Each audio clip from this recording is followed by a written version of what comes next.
Akhilesh ji CM कह रहे हैं कि 2043 तक इनकी सरकार नहीं आएगी क्योंकि अपराध इतना था कि लोग डरे हुए हैं। देखो, मैं आपसे कई बार कह चुका हूँ, आप बात नहीं समझते। मैं आपको समझाना चाहता हूँ, अभी 2026 है, फिर 27 होगा। वो अपने कुर्ते का साइज बताते हैं, क्या 47 में कुर्ते का साइज क्या होगा? योगी जी गए थे क्योंकि इससे पहले कुर्ते का साइज कम था, लेकिन भ्रष्टाचार कर कर करके उनके कुर्ते का साइज बढ़ गया है। इसीलिए वो कह रहे हैं 47, अपने कुर्ते का साइज बता रहे हैं वो 47।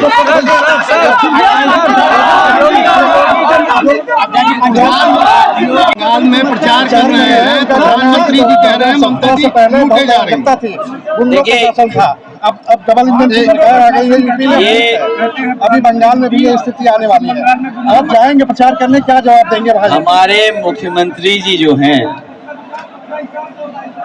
वो बहुत ही घबराए हुए हैं, क्योंकि अभी मैं एक डिप्टी सीएम साहब का इंटरव्यू देख रहा था। मुख्यमंत्री जी की तस्वीर पहले हटा दी। सोचो, डिप्टी सीएम ने सीएम की तस्वीर हटा दी और सीएम डिप्टी सीएम को नहीं हटा सकते। ये जो डिप्टी सीएम दीदी दीदी दीदी दीदी कह रहे थे, आप बताओ, दीदी हो गई वो तो अच्छी बात है, दीदी कहा, लेकिन वो तस्वीर कहाँ है मुख्यमंत्री की? राम जन्मभूमि जी भी आपने कहा पंचायत चुनाव ने कहा है, उसके साथ करिए, क्या कहेंगे? मैंने कहा अपने किसान भाइयों से, नौजवानों से और गांव में रहने वाले जो तैयारी कर रहे थे प्रधानी की, तैयारी भूल जाइए, सरकार हटाइए, फिर तैयारी करिए। ट्रस्ट के अध्यक्ष जितेंद्र मिश्रा ने कहा है, मैं अपने पत्रकार साथी जो लगातार चीनी मिल को लेकर के कह रहे हैं, अभी बहुत सारी टेक्नोलॉजी बदली है। अभी एक बड़े उद्योगपति से मैं कुछ दिनों पहले मिला था, हालांकि उत्तर प्रदेश में एक वो कारखाना लगा रहे हैं। इधर एथेनॉल का कारोबार बढ़ा है, कुछ पॉलिसीज के तहत कभी समाजवादियों ने शुरू किया था। इधर चीनी से पैकेजिंग का भी सामान बनने लगा है। तो भविष्य में इस तरह के कारखाने जो गन्ने से सीधा एथेनॉल बना सकें या चीनी से कोई नया पैकेजिंग या कोई ऐसी हमारे इस्तेमाल की चीज बना सकें, उन कारखानों को बड़े पैमाने पर सहूलियत दे करके कारखाने खुलवाने का काम करें।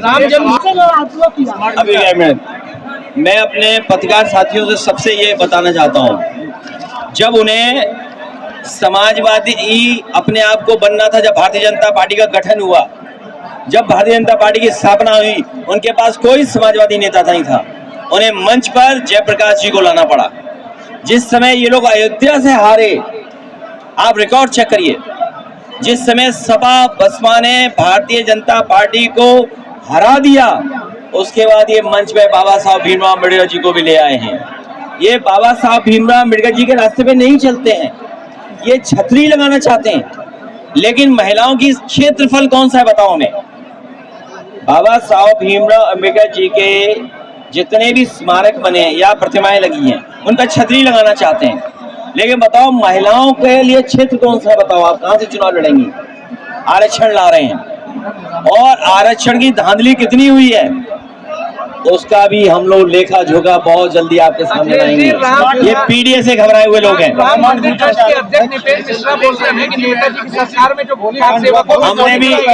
हमने भी एक मंदिर बनवा दिया है। ऐसा है, हमने भी केदारेश्वर मंदिर बनवा दिया है भगवान शिव का। मैं उन्हें भी बुलाऊंगा और आप लोगों को भी बुलाऊंगा। 27 में क्या आम आदमी पार्टी भी आपके साथ, संगठन के साथ? ये संजय जी हमारे साथ हैं, हम दोनों मिलकर के तय कर लेंगे क्या करना है। और ये स्मार्ट मीटर, ये प्रीपेड नहीं है मीटर, ये पीड़ा देने वाला पेड मीटर है, पीड़ित मीटर है। और मीटर तेज भाग रहा है, बिल ज्यादा आ रहा है। यही स्मार्टनेस है हमारे मुख्यमंत्री जी की। आपके साथ सुल्तान नहीं दिखाई दे, क्या कहेंगे? विशेषकर सोनी में बहुत दावेदार है, सोनी में क्या होने जा रहा है?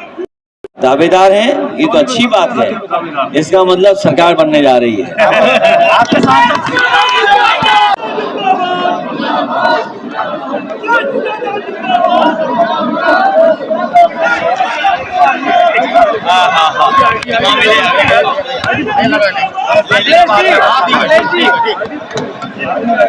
अयोध्या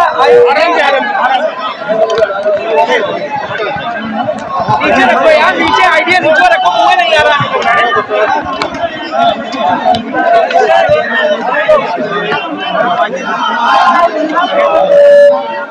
महिला आरक्षण पे क्या है? अभी रुक जाइए। सबसे पहले थोड़ा नीचे करो यार आईडी। सबसे पहले मैं मोहम्मद रिजवान साहब पप्पू और राज्यसभा में सांसद संजय सिंह जी का बहुत बहुत आभार और धन्यवाद देना चाहता हूं।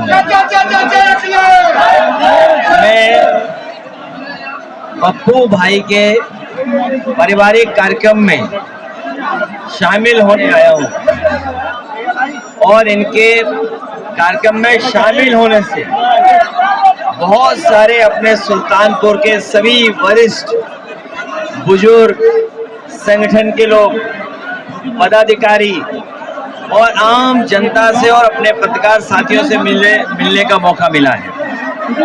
मैं दोनों बेटा बेटी को बहुत शुभकामनाएं देना चाहता हूं और मैं धन्यवाद देता हूं संजय सिंह जी का, सुल्तानपुर से निकल करके इन्होंने जो न केवल दिल्ली बल्कि देश की राजनीति में एक आवाज और एक दमदार पक्ष रखने का उन्होंने काम किया। हम सब लोग मिलकर के इस देश की जो खूबसूरती है, साझी विरासत, अपना गंगा जमनी तहजीब, भाईचारा, हमारे आपके मिली जुली संस्कृति, उसको और सजाना चाहते हैं, सजोना चाहते हैं।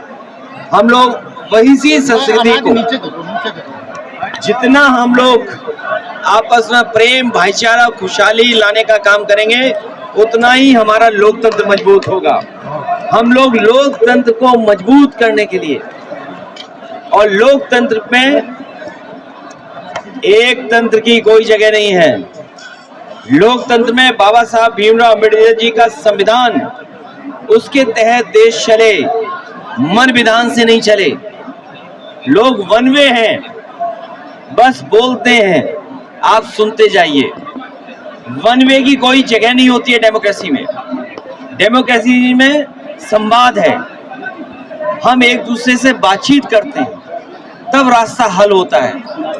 हाल ही में भारतीय जनता पार्टी उद्योगपतियों के साथ खड़ी दिखाई दे रही है। उन्होंने उद्योगपतियों का एटीएम नोएडा में लगवा दिया और उसका परिणाम यह हुआ कि मजदूरों की अनदेखी हुई।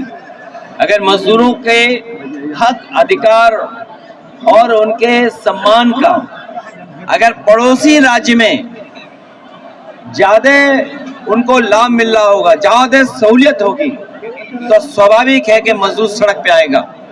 और उसी का परिणाम यह है कि भारतीय जनता पार्टी के गलत फैसले, गलत नीति और कुछ लोगों को, कुछ उद्योगपति, कुछ कारोबारियों को इतना बड़ा बना दें, उसका परिणाम आज आपको देखने को मिला है।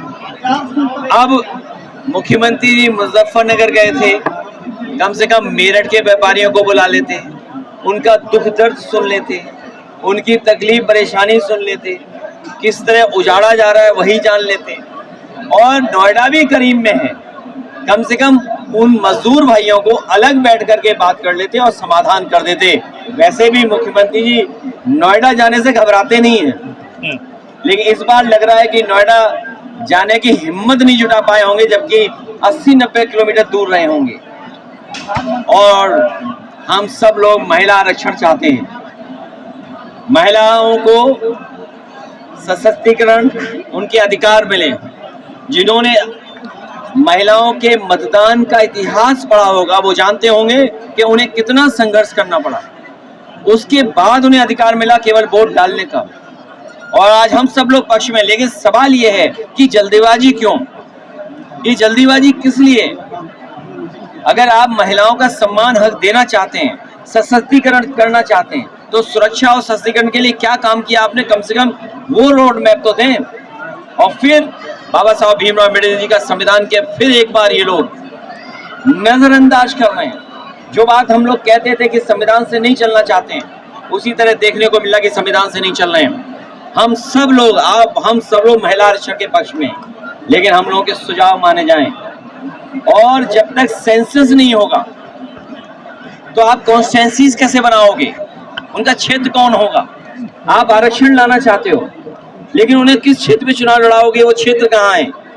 क्षेत्र कब डिसाइड होते हैं? जब डिलिमिटेशन होती है, और डिलिमिटेशन तब होता है जब सेंसस हो जाता है।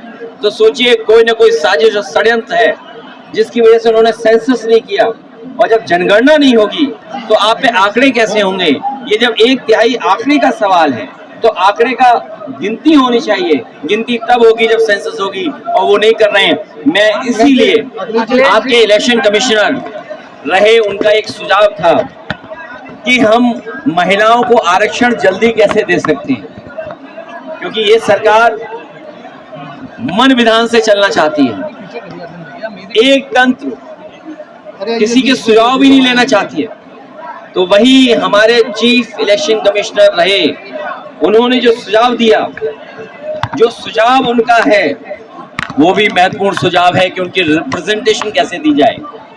अगर पॉलिटिकल पार्टीज को उनके वोटों की संख्या के हिसाब से भी अगर देना चाहे तो दे सकते हैं, लेकिन ये देना नहीं चाहते हैं। अखिलेश जी